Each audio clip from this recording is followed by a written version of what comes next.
কার মাথায় সর্বপ্রথম আসলো যে এইভাবে পোড়ানোর পরে নদীর জলে ফেলে দিলে সেটা ভালো হবে? এই বিষয়ে যদি আপনি আমাদের কিছু বলতেন। ধন্যবাদ। আসলে আমি আগেই বলেছি, ভোলা মহেশ্বরের বক্ষে এই মৃত গাভীটা পুরানো হয়। সুন্দর বলেছেন আপনি, মৃত গাভীটা কেন, অন্য কিছু নয় কেন? এটা অনেক বিস্তারিত, আমি সংক্ষেপে বলবো। সনাতন ধর্মে পরম পিতা নিরাকার ব্রহ্ম, তার তিন সৃষ্টি, ব্রহ্মা বিষ্ণু মহেশ্বর। ব্রহ্মাকে সৃষ্টি করতে দিলেন, বিষ্ণুকে পালন করতে দিলেন, আর ভোলা মহেশ্বরকে বললেন যে তুমি সংহার করো। সংহার অর্থাৎ মানুষ জীবকে মৃত্যুদান করো।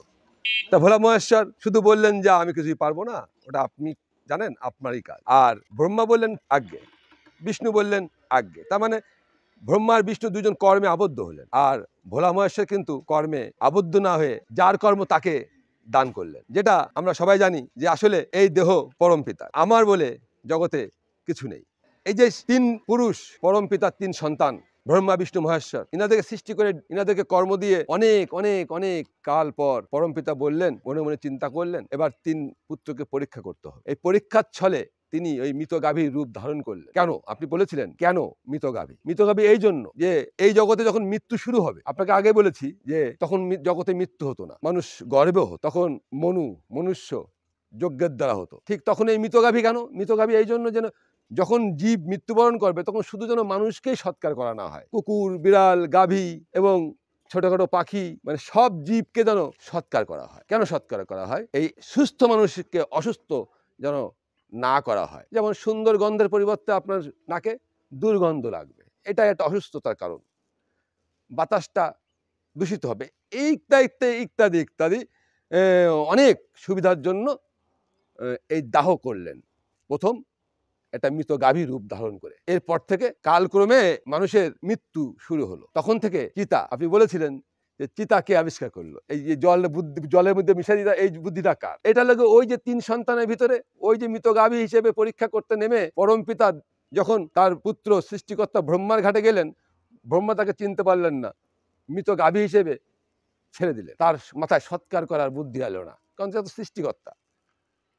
সেও বুঝে উঠতে পারলো না এই মৃত কেন হলো। আবার ওই গাভী রূপে যখন পালনকর্তা বিষ্ণুর ঘাটে আসলেন, সেখানে দেখলেন বিষ্ণু তাকে চিনতে পারলেন না, এই মৃত গাভীটাকে তাড়াতাড়ি সরাই দিলেন। কিন্তু ওই যে সর্বকর্ম পরম পিতার উপর ন্যায্য করে ওই যে ভোলা মহেশ্বর সবসময় পরম পিতার আরাধনায় ব্যস্ত ছিলেন। হঠাৎ পরম পিতাকে না দেখে তিনি মৃত গাভীকে দেখ, এই মৃত গাভী এখানে আসলো কেন? তিনি চিন্তা করে দেখলেন যে পরম পিতা লুকোচুরি খেলার ছলে মৃত গাভী রূপে ওই ঘুরে ঘুরে আমার কাছে এসে। তখন যথারীতি ভোলা মহেশ্বরের কিছু শিষ্য সামন্ত আছে, ভোলা মহেশ্বরের সৃষ্টি কিছু মনু আছে, তাদেরকে বললে আমার বক্ষে তোরা চিতে সাজা।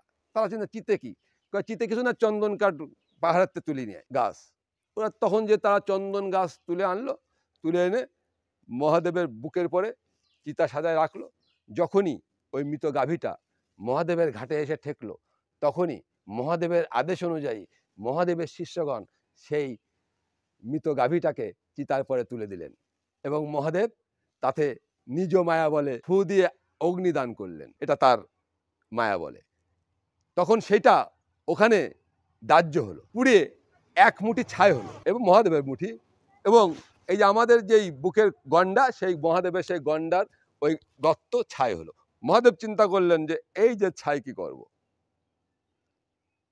তখন তিনি সারা শরীরে মেখে বসে থাকলেন। এইবার যখন আধুনিক যুগে পণ্ডিতদের বিধি অনুসারে এই যে দেখতে পাচ্ছেন বর্তমান রূপ চিতা, হ্যাঁ আপনি ব্যাখ্যা পাচ্ছেন যে এটা যে চিতা, এই চিতাটা আপনি যখন বুকের এই ছাতিটা চিতায় দিচ্ছেন, তার নাম চিতা। ঠিক ভোলা মহেশ্বরও ঠিক ওইভাবে বুকের ছাতিটা চিতায় দিয়ে এখানে সুন্দরভাবে চিতা সাজিয়ে সেই পরম পিতারূপী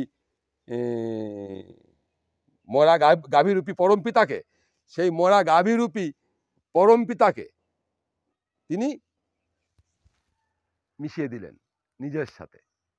তা এটার শিক্ষা আমরা এটা পাই যে সেই পরম পিতাকে সবাই যেন নিজের ভিতরকে নিজে মিশিয়ে নিতে পারে, আগলে রাখে। এটা চিতা, এখানে দাহ করা হয়, আর এই দাহটাই সনাতন ধর্মের সৎকার পদ্ধতি।